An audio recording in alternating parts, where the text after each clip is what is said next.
është dita e tokës, do të ndaheni në 3 grupe. Secili grup gjedh një grumbull mbetjesh, me to duhet të krijoni një instalacion artistik.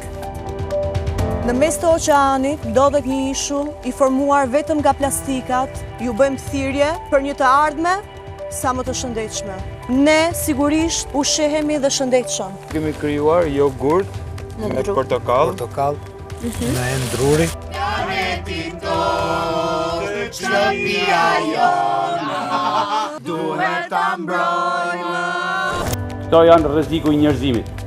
Kjo ndotje e madhe, po e vret njeriu jo avash po shumë shpejt. Pesi i plerave që njeriu përfundon kur vdes. Kjo është stomaku i rënduar me të gjitha plerat. Dihet që plastika do në 200 vjet minimumi ta riciklojë toka. Ushqimet pas 20 vjetëve janë ilaçe. Vendosim që gatimet bio t'i marrim posaçërisë nga toka. Nëse ham shëndetshëm, do të rrojmë shëndetshëm. Tokën u morën borx fëmijëve tanë. Nga bu një instalacion simbolik. Është një pemë të cilën jemi mundu ne me e bu në mënyrën tonë. Nuk duhet të dëmtojmë pemët, t'i presim, mbetjet, mos t'i hedhim nëpërmjet disë të hapura.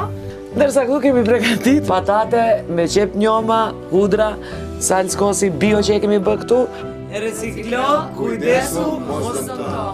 Kur festohet dita ndërkombëtare e tokës? Është 22 prill, 22 maj apo 22 mars? 22 maj. Sa shtresa ka toka dhe cilat janë ato? 1. Është shtresa e butë, shtresa e lëngshme, e gaz. Toka ka 3 shtresa, korja, manteli dhe bërthama. Kështu që grupi Matan, Bravo!